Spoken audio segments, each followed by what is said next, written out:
Olá pessoal, tudo bem? Hoje nosso vídeo vai tratar dos atletas mais superestimados ou supervalorizados, mas superestimados seria o termo que eu vou usar, da história, respeitando novamente as 4 modalidades as quais eu sinto mais conforto de falar, muito embora eu goste de muitas outras, né? Como vocês já viram, vídeos a respeito de atletismo, de boxe e até outras modalidades. Mas essas 4, tênis, futebol, basquete e Fórmula 1, são os 4 que eu tenho mais propriedade para falar, como eu já disse muitas vezes em outros vídeos aí. Então esse vídeo, na verdade, ele é uma parte 2, uma continuação, um adendo, né, um epílogo do primeiro vídeo, quem são os atletas mais subestimados da história. Então, ao final do vídeo, vai aparecer para você no ícone quem são os atletas mais subestimados da história e eu coloco lá as minhas escolhas. Então, 2 coisas importantes para nós remontarmos antes de eu falar dessa lista, desses 4 nomes que virão aí. Primeiro, vamos trabalhar com o termo. Superestimado é o termo que nós usamos no português. Pensei também no supervalorizado. Vai ter uma pequena diferença entre os dois. Quando você diz que alguém é sub ou super valorizado, você está dizendo que essa pessoa recebe, né, o reconhecimento abaixo ou acima do que merece. Então, ela é tratada, ela é reconhecida publicamente, ela é respeitada, ela é mencionada, ela é citada. E quando a gente fala de superestimado ou subestimado, a gente está falando da percepção geral da qualidade, né, da produto final deste atleta. Quanto que as pessoas enxergam nele? Não, ele faz parte dos grandes. Ele não faz parte dos grandes. Ele foi muito abaixo dos grandes. Então, seria o subestimado é muito mais o inconsciente, muito mais aquela coisa geral de opinião a respeito do que foi produzido por esse atleta, né? De quão longe ele chegou ou não. Então, por isso que eu vou usar o subestimado. Vai ter a ver com o inglês, que é o over ou underrated. Tem também uma diferença, a tradução não é exatamente essa, não é superestimado ou subestimado. Então, o overrated no inglês, então o rate vai ter a ver com classificar, com posicionar, né? Então, alguém que é underrated ou overrated é que foi classificado, foi colocado numa posição que não corresponde àquela que você vê, seja para baixo, underrated, ou acima do que você imaginaria, é o overrated, né? Então, esse termo é muito utilizado nos Estados Unidos. Tem um canal que eu sigo bastante, que é muito bom, que é do Johnny Arnett, em inglês, sobre NBA. Basicamente, ele fala que o termo overrated é muito overrated, né? Então, as pessoas usam demais, acabam prostituindo o termo, acaba não fazendo sentido, porque a ideia de você dizer que alguém, um atleta, é overrated, você vai estar necessariamente dialogando com posições de listas, né? Então, quando que eles foram classificados, se não subjetivamente? Então, nos Estados Unidos, especialmente, tem a cultura do Hall da Fama, né? Então, você coloca lá vários atletas, centenas, eventualmente, de atletas, como pertencentes ao Hall da Fama. Ou seja, eles foram grandes, eles foram importantes. E você não vai dizer, essa é a posição X, essa é a posição Y. Né? Você vai ter, talvez, a inclusão mais tardia ou mais precoce de cada um para poder comparar. Mas todos eles estão colocados no mesmo patamar. Aí, o mais disso, o que vai além disso, vão ser as listas, né, dos pretensos especialistas que vão fazer consultas, ora consultas populares, ora consultas com um corpo pré-definido, como eu já falei muito bem nas listas de Maradona e Pelé, né, do jogador do século da FIFA e do atleta do século do jornal L'Equipe. Também fica a recomendação desses 2 vídeos aí para você assistir. Então, o termo superestimado ou subestimado vai ter a ver com essa noção que eu falei, da percepção geral popular, independente aí se é de jornalistas, se é de pares ou se é de apenas de público, com relação a esse atleta, em que lugar ele está, como ele está. Então, de antemão, o seguinte, vai ter muito mais gente subestimada do que gente superestimada, certo? Porque as pessoas subestimadas vão ser aquelas que não têm, que fizeram por onde, mas que não têm, na noção geral, o quão bom foram. Então, por exemplo, recentemente eu fiz um vídeo a respeito do Maguila e certamente ele é um dos mais, se não certamente o brasileiro mais subestimado da história, e um dos boxeadores mais subestimados de todos os tempos. Porque, de novo, dizer que ele é subestimado não é dizer que ele foi um dos melhores da história, mas que ele é muito colocado, muito visto, muito entendido abaixo do que ele realmente foi, né? Então, de novo, tem muito mais gente subestimada do que gente superestimada. Então, quando eu fiz aquele vídeo dos subestimados, eu citei vários que são subestimados. Mas como eu estou jogando aqui a perspectiva histórica, tentando colocar num panorama geral da história, o mais subestimado é aquele que, na minha visão, foi muito grande, fez muitas coisas, e ainda assim a visão popular o classifica não apenas abaixo dos 10, 15, 20, 30 melhores de todos os tempos, mas o descarta de qualquer discussão e às vezes até com um certo deboche, com um certo desdém para com, né? Então eu não vou falar aqui, embora o vídeo seja já de quase um ano, eu não vou falar quais foram os 4 escolhidos no tênis, basquete, futebol e Fórmula 1, peço para você ver lá. Então hoje eu vou falar dos superestimados. Então, de novo, superestimados vai ter a ver com a posição geral que ele é visto, que ele é classificado, que o nome dele é evocado quando citadas as listas ou as percepções, os nomes dos maiores de todos os tempos na sua respectiva modalidade. Então, para eu escolher esse superestimado, eu não estou dizendo de forma alguma que tais nomes representem atletas que não são tão bons, atletas que na verdade foram medíocres, que foram enganações. Não estou dizendo isso, em nenhum momento direi, né? Porém, eles são percebidos num lugar que, a meu ver, por A mais B mais C, não compete ao lugar deles na história das modalidades. Então, eu vou começar aqui para vocês, citando novamente aquele meu vídeo, né? Mostrando, pedindo para vocês irem lá. Ao final deste vídeo, ele vai aparecer no cantinho. Nos últimos 20 segundos vai aparecer a telinha. Se você tiver interesse, você pode ir direto ali. Então, eu falo nesse vídeo sobre os 4 superestimados da história e vou começar então, falando a respeito de Fórmula 1, né? Como que eu cheguei nesse nome e como que eu entendi esse nome? Tem muito a ver com a percepção popular. Este nome que eu vou eleger, ele é extremamente icônico, ele é muito amado, muito idolatrado, muito lembrado, muito citado, muito mencionado por amantes da equipe pela qual ele correu, mas de uma forma geral, ele é lembrado mais do que nomes contemporâneos ou nomes que vieram um pouquinho antes, um pouquinho depois, que foram superiores a ele, tá? Então, mesmo na própria geração, houve alguns atletas superiores, né, alguns pilotos que foram melhores, tanto em conquistas quanto em performance mesmo, e que não são tão colocados no lugar dele. Então, há muita gente subestimada para que ele seja superestimado.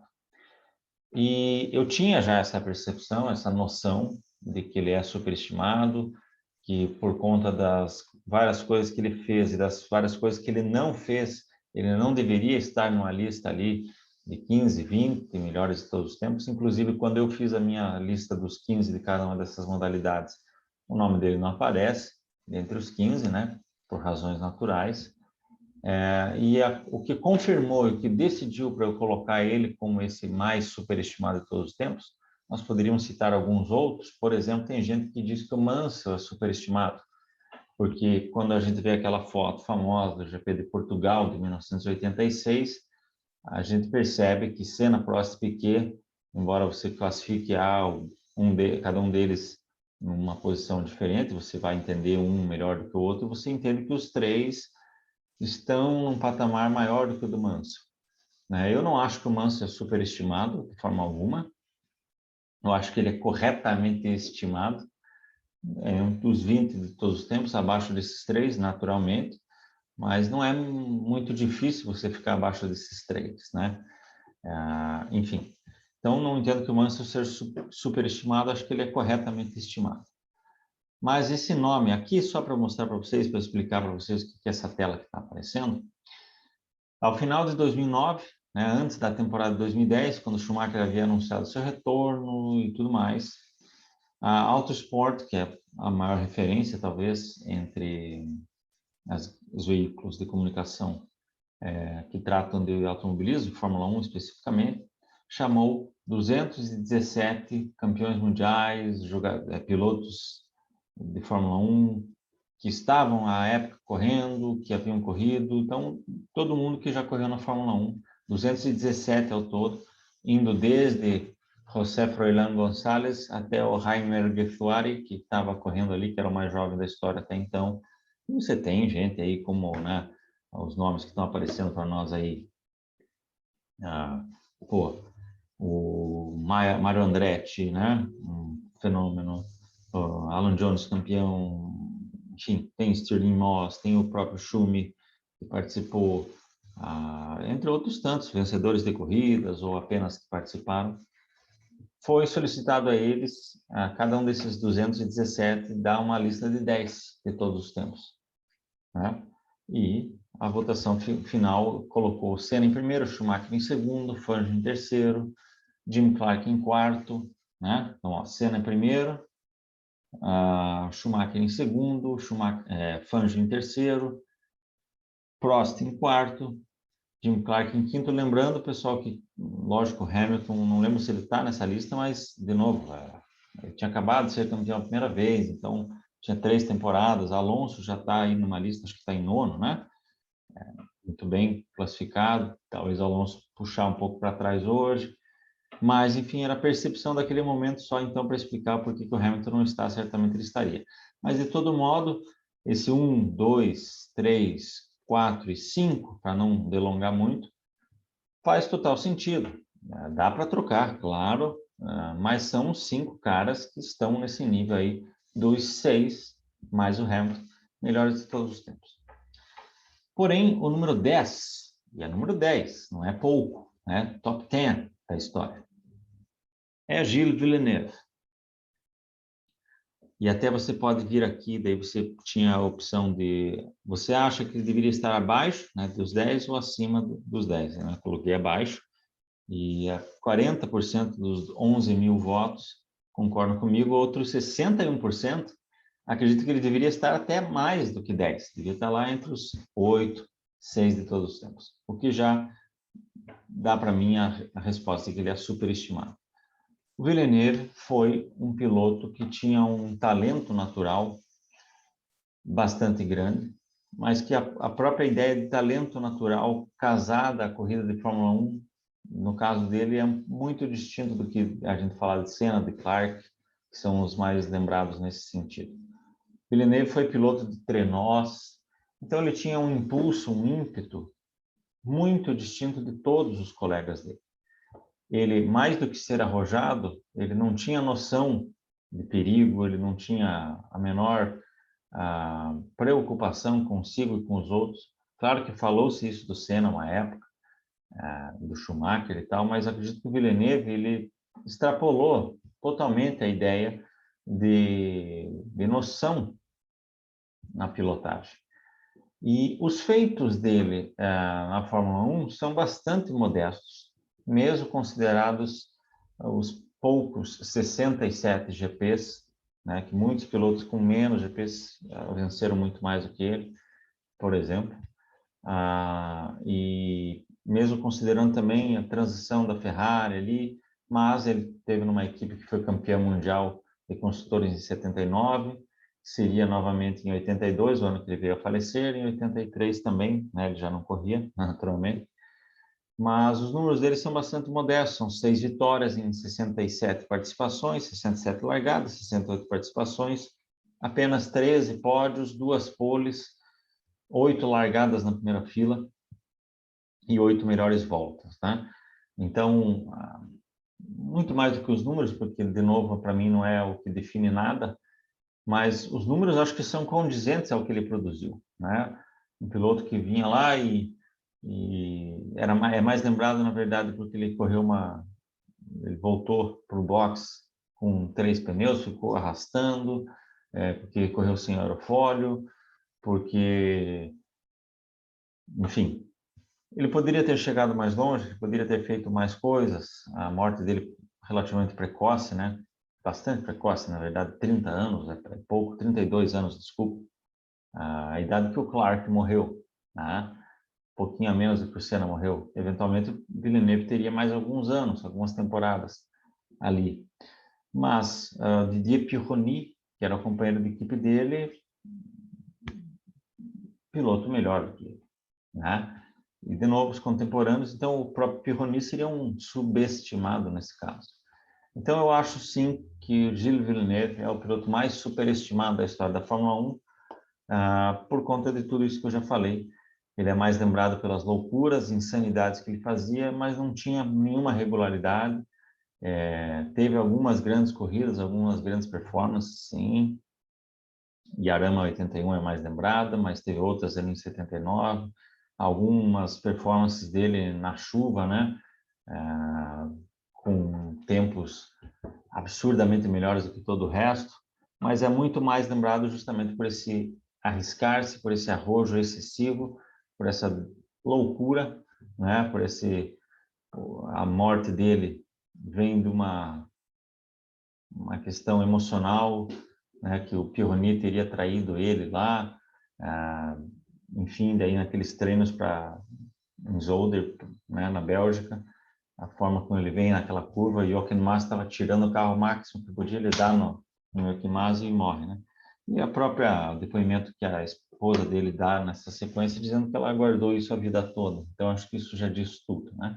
Então, sim, classificá-la como um dos 10 melhores de todos os tempos, ou até querer melhor do que isso, certamente é a prova de que ele é muito superestimado e não fez por onde na Fórmula 1 ter essa noção. Eu não sei se aqui entre os 40, vamos lá, daria para colocar, mas certamente nem entre os 20 o Villeneuve deveria ser classificado.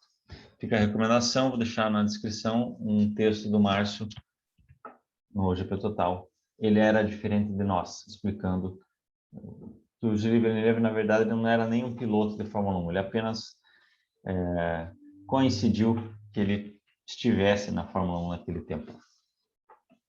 Ok? Vamos para o basquete. Stephen Curry, do Golden State Warriors. Aqui eu sei que vai gerar mais polêmica até do que do Gilles Villeneuve, talvez mais do que os próximos dois escolhidos. Mas por que o Stephen Curry é o mais superestimado da história, na minha visão? Começa por uma coisa recente que eu vi aqui, né, de abril deste ano, quando ele superou em total de pontos, né, o Wilt Chamberlain pelos Warriors, né?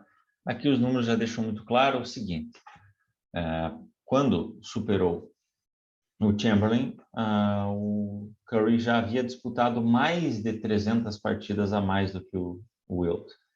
7,45 contra 4,29. As médias traduzem muito bem isso. O Wilt 42 pontos por jogo pelos Warriors e o Curry menos de 24, né? Ou 42 a 24, vai. Quase o dobro. Então, além disso, o que aconteceu na sequência? Discussões e essa declaração, por exemplo, é um exemplo, mas é uma declaração do Stephen A. Smith, que é um dos principais aí nomes da ESPN americana. Vocês veem ele o tempo todo, se você acompanha alguma coisa de ESPN, os vídeos mesmo, os cortes, né? Quando fala de Michael Jordan, ou fala de futebol americano, fala de boxe, de outros esportes, de tênis, inclusive, e vai ter a ver com a minha escolha para o tênis, Ele afirmou isso, que o Curry vai ter um impacto maior do que o Chamberlain na NBA. Se isso vai se traduzir em termos de popularidade e de lembrança, né, das pessoas da última década para frente, faz sentido, né? Até porque, de novo, a memória do americano talvez até seja mais curta do que a do brasileiro. Mas não faz nenhum sentido quando você traz isso para o que vai representar para o basquete. Falei naquele vídeo dos Beatles do esporte, a frase de Phil Jackson, que o impacto do Wilt Chamberlain foi o que mudou o basquete por dentro, né? Não apenas as regras foram mudadas, mas ele introduziu 2 ou 3 tipos de arremesso, entre outras tantas percepções do jogador de basquete, do que ele deve fazer, de coisas que ele fez que ninguém jamais replicou, quanto da figura do atleta da NBA, o que ele causou de impacto. Então, certamente, não apenas o Curry não vai ter um impacto maior, como é difícil apontar alguém que tenha tido um impacto maior do que ele. Talvez o Dr. J, fiz um vídeo especial também a respeito do Dr. J, o atleta que mudou a história da NBA, o que revolucionou a história da NBA, não me lembro o título agora, vai ficar na descrição também. Então, 2 ou 3 nomes que você pode colocar junto com o Wilt quando se trata de impacto na NBA. E certamente o Curry e a maioria da galera dessa nova geração não vai ter em se tratando do basquete. Outros impactos culturais pode ser. Mas mais do que isso, também a exemplo do Gilles Villeneuve, o Curry tem frequentado já há algum tempo listas de melhores jogadores da história, ele tem entrado facilmente ali entre os 20, e quando seccionam, né, essas listas para as posições, melhor pivô, melhor armador, que é o caso dele, ele já tem aparecido aí facilmente em segundo lugar, né, como segundo melhor armador da história, abaixo apenas do Magic Johnson, que, lembremos, ainda é uma pessoa extremamente influente, tanto no esporte, porque ele teve ali, agora recentemente saiu, mas ainda teve um cargo importantíssimo no Lakers, tem o seu time de beisebol e está constantemente na mídia, inclusive nas próprias ESPNs, fazendo comentários e sendo chamado e sendo etc. Então ainda parece que a figura dele é respeitada. Mas todos os outros armadores estão colocados abaixo do Curry indiscriminadamente. Então há muita gente subestimada para que eu defina o Curry como superestimado. Oscar Robertson, Isaiah Thomas, o próprio Magic Johnson fez uma vez um comentário a respeito disso numa dessas listas, quando o Curry ficou à frente. Ele defendeu até o John Stockton também, mas principalmente ele defendeu o Isaiah Thomas, né? Evocando a final de 88, em que o Isaiah Thomas jogou o último quarto todo com o tornozelo arrebentado, ficou lá, né, jogando basicamente com uma perna e meteu 25 pontos naquela final. Então ele disse que é um absurdo, né, colocar o Curry à frente do Isaiah Thomas, né, por exemplo. Mas Oscar Robertson, Bob Cousy, o próprio John Stockton, entre outros tantos, que fizeram, novamente, a exemplo do Gilles Villeneuve, fizeram mais do que o Curry e são colocados abaixo. Simplesmente porque o Curry, de fato, levou o arremesso de 3 pontos ao maior patamar. Então, se você me perguntar quem é o melhor arremessador de 3 pontos da história, eu vou te dizer que teve muitos caras feras, Larry Bird, dá para citar outros, né? Petrovic, o Red Miller, elevou a um altíssimo patamar, era o melhor de todos os tempos, aí veio o Ray Allen e levou lá no teto. Aí o Curry veio e implodiu tudo isso e jogou para um patamar mais alto e ainda trouxe o Klay Thompson ali, que se não existisse o Curry, talvez ficasse em primeiro lugar. Então, quando a gente falar quem é o maior arremessador de todos os tempos, e até não só de 3 pontos, tá, pessoal? Mas arremessador, porque o Curry ele faz arremessos ali quase no meio da quadra e não é assim, tipo aquele arremesso desesperado. Já não poucas vezes ele fez em uma frequência alta de tentativas e um índice de acerto muito bom. Então, quando a gente tratar dos melhores arremessadores de todos os tempos, certamente ele deve aparecer. Mas a gente sabe que um jogador, e mais ainda um armador, é muito mais do que arremessar, né? tranquilamente você pode dizer que o Curry tem um baixo, no comparativo com os grandes nomes, obviamente. Defensivamente é fraco, produz muito menos assistências do que a posição dele chamaria, deveria, né? E entre outros aspectos aí do jogo, né? Que a gente pode mencionar. Então, por isso ele não pode ser colocado. E a própria ideia de armador, que hoje já vem passando por uma série de mudanças, né? Que hoje eles falam até do termo combo guard, né? Um armador, um combo. Então, você tinha muito claramente, no passado, o shooting guard, né, que é o ala armador, que é um cara que ia receber a bola e fazer os arremessos, né, o estilão Oscar, o estilo desses que eu falei, Ray Allen, Reggie Miller. E você tinha o armador, essencialmente aquele cara que ia pensar o jogo, né, ia ter toda a visão, ia encarregando a bola e ia distribuir. Não ia arremessar muito, ia colaborar defensivamente, mas que também não ia ser tão forte assim, até porque o biotipo não ia ajudar muito.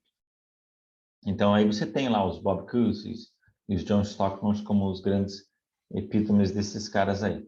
E aí você teve uma sequência que o Oscar Robertson já foi isso, mas que, por exemplo, um Chris Paul, outros caras que conseguem os tais dos triplos duplos com alta frequência, né? E aí você pega um Russell Westbrook que combina tudo isso com um atleticismo muito grande, muita força, muita velocidade, né? E eleva um pouco esse patamar. E o Curry, na verdade, ele é um shooting guard deslocado. Então, se você tem o point guard, que é um shooting guard, você tem o shooting guard que virou point guard, que é o caso dele, né? Então, essas mudanças também, para mim, definem que é impossível, é insano dizer que ele seja o melhor armador de todos os tempos. E acho que por tudo que ele fez, por ser contemporâneo de quem ele é, Kevin Durant, companheiro de equipe dele, que foi MVP das finais enquanto jogaram juntos, né? E de LeBron James, apenas para citar os dois principais nomes contemporâneos totais dele, não dá para a gente entender o Curry ser colocado entre os, e tem sido colocado entre os top 10 da história, em ser considerado alguém mais impactante do que o Chamberlain, e ser considerado um armador superior a Isaiah Thomas, a John Stockton ou a Oscar Robertson. Então, por isso, ele é o mais superestimado da história do basquete, na minha opinião. Mais superestimado da história do futebol. Acredito que, para mim, foi o mais fácil de todos os três, todos os quatro para escolher. E já vou explicar por quê. De fato, no futebol, a gente tem muita gente superestimada. Muita gente que, pô, é muita mídia e pouca bola, né? Deixo para vocês a sugestão de um vídeo bem legal, engraçado, do OneFootball, canal OneFootball, em que eles vão aparecer, vários nomes que vão surgindo ali, eles vão classificando os caras como amigo do Giroud, parça do Giroud, carregador de Gatorade, perninha, reserva de luxo e fake news, ou seja, que o cara não é superestimado. Mas os jogadores mais contemporâneos, mais recentes, né? Então, é bem legal a classificação que eles fizeram e define muito bem. Eu acho que fica muito bem definido. Então, tem muita gente superestimada no futebol de uma forma geral, assim como em todos esses outros esportes, né? A gente poderia dizer que há muita gente superestimada atualmente. Fulano é colocado como um dos melhores da atualidade, ou fala-se muito em fulano, e ele não é tão bom assim. Mas, de novo, eu estou colocando no patamar histórico, na presença cultural, ou no sentido de percepção popular, né? E eu poderia dizer vários outros aí do futebol. O Luiz Figo, para mim, é superestimado. O Beckham, por exemplo, eu não acho superestimado, não. Tem gente que fala. Também não acho subestimado, eu acho ele corretamente estimado. Ele é mais famoso do que o futebol dele merecesse, talvez. Porque tem outros caras que jogaram muito mais bola do que ele e não são tão famosos. Ok, nesse sentido, sim. Mas a percepção que se tem do Beckham não o coloca como nossa, ele é um dos melhores de todos os tempos. Daria até para dizer que a percepção do futebol dele, por ele ser muito bonito, muito famoso, a percepção quanto ao futebol dele é de subestimar, sim, né? Mas eu acho que ele está bem colocado aí na história. Ele é um jogador muito bom, muito grande, mas não é colocado entre os melhores de todos os tempos, então ele não é superestimado. O jogador mais superestimado da história do futebol, sem a menor dúvida, Ronaldo de Assis Moreira, Ronaldinho Gaúcho. Por que eu digo isso? Já falei em vários vídeos sobre isso, pelo menos menções pequenas, né? Tem um vídeo das várias perguntas, no qual eu coloco lá, se no auge o Ronaldinho Gaúcho foi o melhor da história. Criou-se essa verdade, que naquele auge dele, temporada 2004, 2005, a temporada 2005, 2006, aquelas duas temporadas, naquele período, ou seja, já é bizarro porque você colocar duas temporadas é ofensivo, né? Já fiz o vídeo a respeito de quanto seria o mínimo para você começar uma discussão de temporadas em alto nível. O mínimo seria 5, mas ainda 5 é pouco, então tem que ser de 8 a 10 em altíssimo nível para você poder colocar alguém com o melhor da história. Mas ainda assim, quando dizem que naquelas duas temporadas ele foi o melhor de todos os tempos, comparadas às duas temporadas de quaisquer outros, é mentira se você comparar com Pelé, mas é mentira se você comparar com Messi e Cristiano Ronaldo, sem a menor dúvida, mas também é mentira se você comparar com Ronaldo Fenômeno, especialmente, com Romário. Dá para até dizer que com o Rivaldo, tá? E com o Zidane, naturalmente. Então, para citar aí os caras mais recentes, se você for fazer um recorde de duas temporadas, de todos os melhores de todos os tempos, eu aposto com vocês que o Ronaldinho Gaúcho não fica nem entre os 10, tá? Mas mais do que isso, o Ronaldinho Gaúcho tem uma percepção. Não, mas ele parou de jogar bola, ele não quis jogar, porque quando ele jogava ele era um dos melhores. Ele foi um dos melhores da sua época, um dos melhores da sua época. Até para discutir se naquele período que ele dominou, nesse ápice ali, se não havia, por exemplo, o Thierry Henry não merecesse talvez ser colocado à frente dele, ou pelo menos no mesmo patamar, né? Enfim, o Ronaldinho Gaúcho teve um momento lá nos 2005 para 2006 em que era perguntado se ele não é melhor do que o Pelé. Cito essa reportagem como o maior exemplo de quão superestimado ele é e foi. E não dá nem para a gente fazer a concessão de que naquele momento ele estava nesse nível. Por quê? Quando o Ronaldo, que esteve nesse nível, e depois o Cristiano Ronaldo e o Messi, que estiveram e estão há muito tempo, é considerado ofensa, principalmente pela nossa imprensa brasileira, compará-los com Pelé. Porque Pelé, blá, blá, blá, blá, blá. Aqui foi feita uma coisa séria, criteriosa, vou mostrar para vocês. Então, essa reportagem da época, a capa era uma foto do Pelé jogando, né? Acredito com a seleção de 70, talvez, ou naquele período, de eliminatórias, talvez, de 69, e o rosto do Ronaldinho Gaúcho substituindo o Pelé no Photoshop ali. Então, aqui no final, por exemplo, você tem todos os números dos dois comparando, né? Uma reportagem longa. E aí foi chamado o PC Vasconcelos, Tostão, Renato Maurício Prado, Juca Kfouri, Rivelino, o PVC e o Soma, né? Ou melhor, o Soma, desculpa, gente. Aqui existe um jornalista chamado Soma, mas enfim, a soma de todos esses aí. Então participaram esses caras importantes. PC Vasconcelos, Rivelino, PVC, Juca, Renato Maurício Prado, Tostão, foram chamados para cada um deles dar notas nos fundamentos de Pelé e de Ronaldinho. Pelé ganhou 10 em quase tudo de todos, né? Teve alguns 9. Tostão deu 9 para ele no passe e no controle de bola, 8 na marcação. Renato Maurício Prado deu para ele 9 no controle de bola e no domínio e 5 na marcação.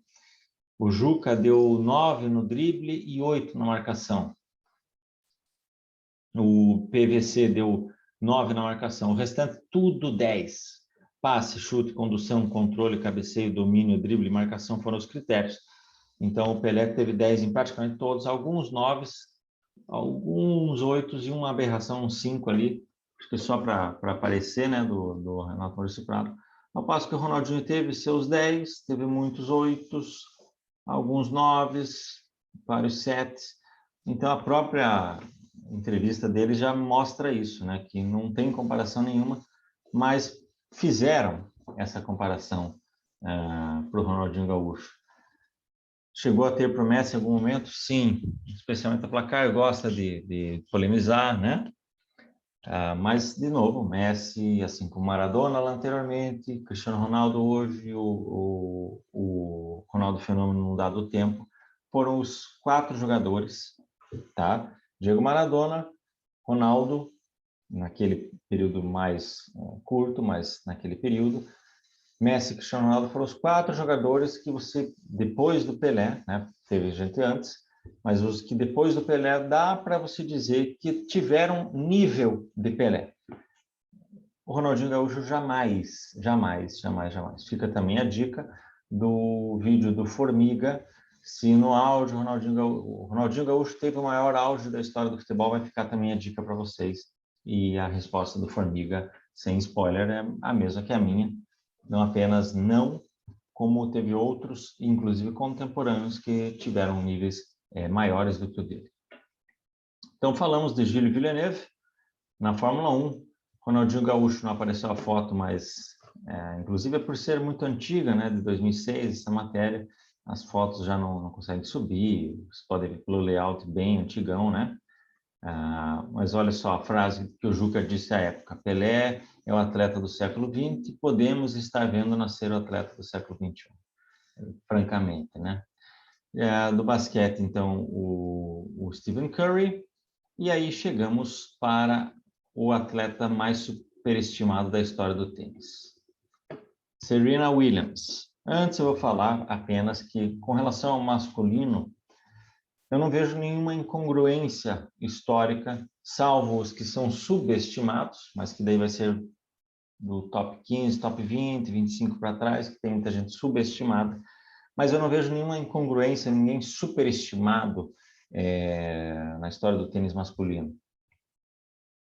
Você vai ver bem adequada a coisa, né? Pensei até no nome do André Agassi, de uma certa forma, porque certamente o Sampras e os caras que vieram depois e alguns caras antes foram melhores do que o Agassi e alguns conquistaram menos do que o Agassi. Mas o Agassi não é um cara que conquistou muito mais do que a sua capacidade, né? Os outros é que acabaram, por razões N, não conquistando tanto. Então, nós temos esse outro termo no inglês, que é o do underachiever e o overachiever, aquele que conquistou muito mais do que aparentemente merecia ou poderia, e aquele que conquistou menos, né?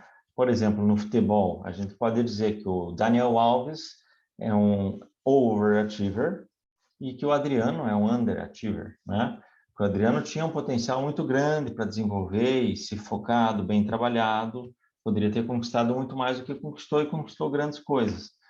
E o Daniel Alves, ele não é que ele é um jogador que totalmente fake, né? Não é um belete, mas ele é um cara que, oficialmente, em títulos oficiais, é o que mais venceu na história do futebol. Então, ele venceu mais do que o Pelé em títulos oficiais, mais do que o Messi, do que o Cristiano Ronaldo, entre outros tantos. Então, portanto, ele é um overachiever, ganhou muito mais do que a capacidade natural dele.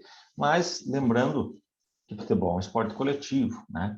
Tênis é um esporte individual. Então, como eu não notei nenhuma incongruência nos grandes nomes do masculino, eu chego ao nome da Serena Williams. E vou explicar por quê para vocês. Num dos outros vídeos que eu fiz a respeito de várias perguntas, né? Eu perguntava se a Serena Williams era a melhor tenista da história e eu falei ali que eu entendia 2 motivos pelos quais, ela não deveria ser a maior de todos os tempos, ou ela não deveria ter essa aura de GOAT, né? O GOAT é diferente do The Best, né? A gente vai falar disso mais ainda em outros vídeos, mas ela não deveria ser considerada a maior de todos os tempos por conta de várias atitudes negativas dela para o esporte.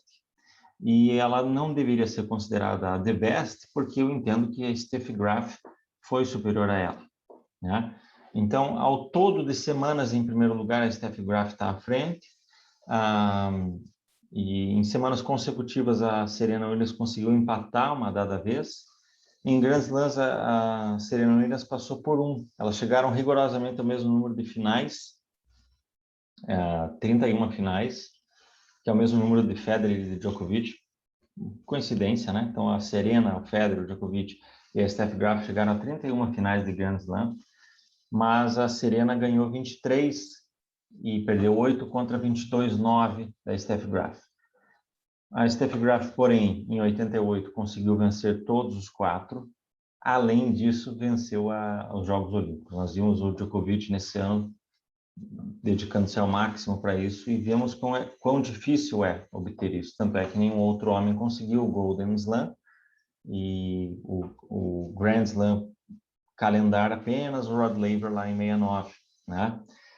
Então, há uma série de outras conquistas nas quais a Serena está abaixo. Por exemplo, Margaret Court tem um Grand Slam a mais. Então, ela tem uma a mais que a Steffi Graf, mas a Margaret Court tem uma a mais do que ela. Vamos lá, eu já vou chegar para vocês no porquê que ela é mais superestimada de todos os tempos. Então, sim, se eu entendo de fato que houve pelo menos uma, Steffi Graf, que foi melhor do que ela na história do tênis. Daria para citar pelo menos outras 4 aí. Uma delas já citei, que foi a Margaret Court, a Chris Evert, a Billie Jean King e a Martina Navratilova, que são dessa mesma estirpe. Essas 6 aí são da mesma estirpe, né?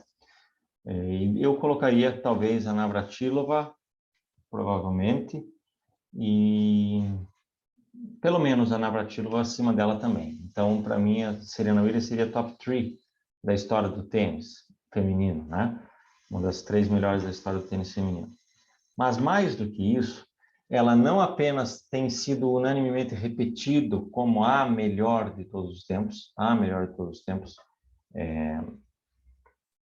do tênis, como ela tem sido discutida e muitas vezes colocada lá como a melhor atleta de todos os tempos. Esse exemplo que eu acabei de dar a respeito do Curry, mais importante do que o Chamberlain, o mesmo jornalista, por exemplo, uma discussão a respeito da Serena Williams, falou que ela é top 2 de atletas da história, e ele, pessoalmente, só a coloca abaixo do Michael Jordan e o Ali em terceiro. Então, Jordan, Serena e Ali para esse jornalista. E o outro também foi mais ou menos, não, mas eu coloco o Ali à frente e a Serena em segundo. Então, para mim, isso é muito além da conta. Se eu não entendo que ela seja a melhor da história do tênis feminino, tampouco a maior da história do tênis, englobando masculino e feminino, menos ainda eu vou colocá-la como o maior atleta da história. Tem muita coisa envolvida, a gente sabe disso, tem muito fator colocado para elevá-la, para tentar relativizar o porquê que ainda há quem resista a assumi-la tal. Então, por exemplo, lá eles estão discutindo se o Tom Brady ou ela é maior, se ela ou o Jordan é maior. Então, e tem sido colocado, não, esses tempos teve uma Tom Brady ou Serena. E aí vários fãs da Serena Williams revoltados dizendo que não, que ela é maior do que ele só é colocado ali porque ele é branco, porque ele é homem, blá. Se você for olhar para a história toda, você vai ver que não é por isso, de forma alguma. Inclusive o seguinte, nessa discussão dos melhores atletas de todos os tempos, a ESPN colocou a foto do Tiger Woods, que é negro, do Michael Jordan, que é negro, Muhammad Ali, que é negro, tem a foto do Pelé, que bizarramente os caras não citaram, tá? Os caras não citaram, aí eles colocaram a foto do Usain Bolt, que é negro. Então, a ideia de racismo não pode ser colocada em pauta nessa questão, muito menos para dizer que é por ser negra que ela não está. Tanto é que os melhores de todos os tempos, Brasil ou fora, são atletas negros. Quando eu falei do atleta do século, né, eu disse que o Jesse Owens e o Pelé são os dois do atleta do século XX, dois negros. Enfim, e quando você vai tratar de, mas o que teve de superar? Sim, vamos pensar, por exemplo, no tênis feminino, a Martina Navratilova.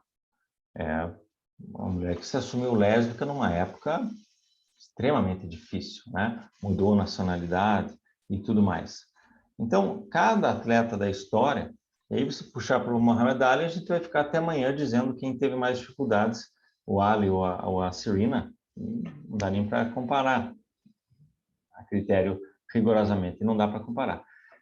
E eu vou falar um vídeo ainda sobre Muhammad Ali, mas se a gente for remontar para a história dos boxe, dos maiores da história do boxe, fica mais complicado ainda. Se pensarmos em Jesse Owens, fica mais complicado ainda. Então, quando eles falam da história de todos os tempos, eles mesmos já estão diminuindo essa história, eles já estão negligenciando muito da história, eles já estão negligenciando muito do fora do seu nicho. Então, os caras excluem o Pelé, os caras excluem coisas antes dos anos 60.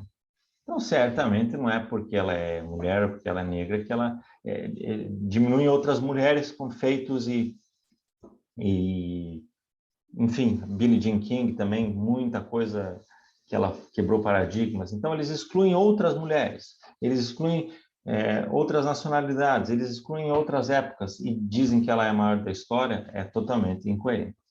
Mas eu fecho porque que ela é a mais superestimada da história por si própria.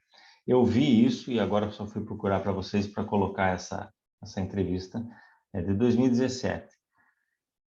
Então, em inglês, né? Serena Williams afirma que o seu status como uma das maiores atletas da história, e na entrevista ela não usa uma das melhores da história, mas como a maior da história. Não seria questionado se ela fosse homem.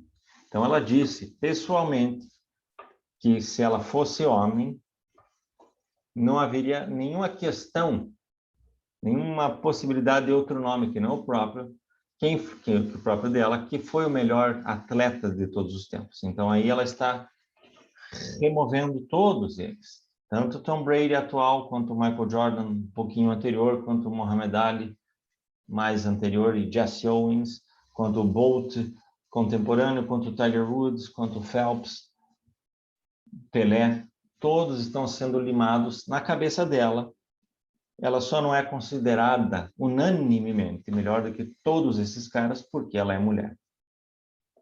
Não precisamos ir tão longe como John McEnroe, um dos grandes jogadores da história do tênis, mas menor do que a Williams na história. Não precisamos ir tão longe quanto ele e dizer que se ela fosse homem, ela não estaria nem entre os 700 melhores do mundo. Mas, sem a menor dúvida, dizer que se fosse homem não haveria questão nenhuma, nenhuma chance para Jesse Owens, Pelé, Muhammad Ali ou quem seja, é a maior prova de que ela é a atleta mais superestimada da história, não apenas do tênis, mas de todos os esportes. Valeu, pessoal. Um abraço a todos.